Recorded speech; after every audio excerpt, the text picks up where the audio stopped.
This question is for Mike. How can I apply co-op culture skills to my traditional work environment?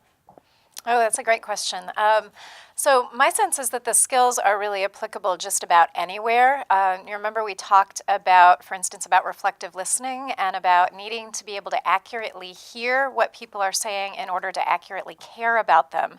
And I think that one in particular is really applicable in a work environment. We often get into conflict with people in work simply because we're not understanding what it is that they need.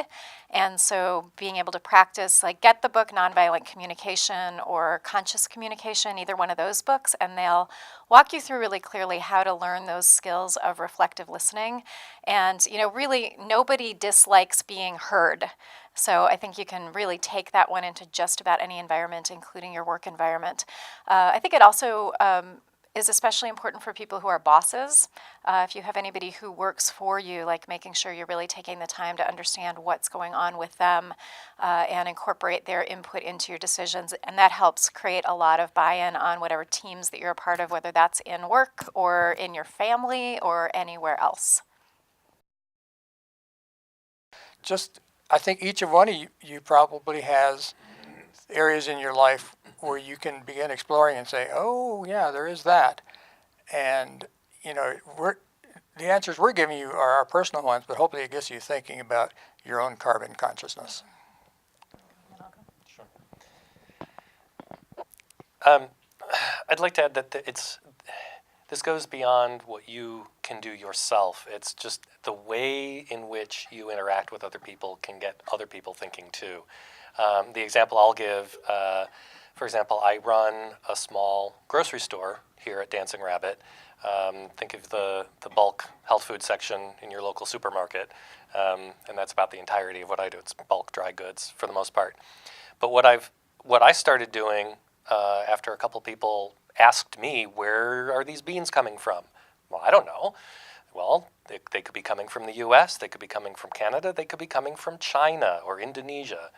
And so I started paying attention to, I'm already ordering stuff in bulk. It's organic, so that's all good, right? But what I've done in the past year is shift to make sure, even if it costs a little bit more, to have it come from the U.S. or Canada rather than overseas. And I think the one exception, I haven't found a North American source for mung beans. Those still come from China. But I label them in the grocery store as what their point of origin is, so people can make their own personal choices about they feel okay about that, or no, I don't want to support bringing things from that far away.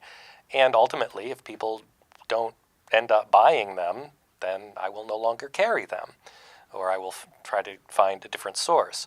And so even just going to your own grocery store and asking the produce manager, asking I think generally we're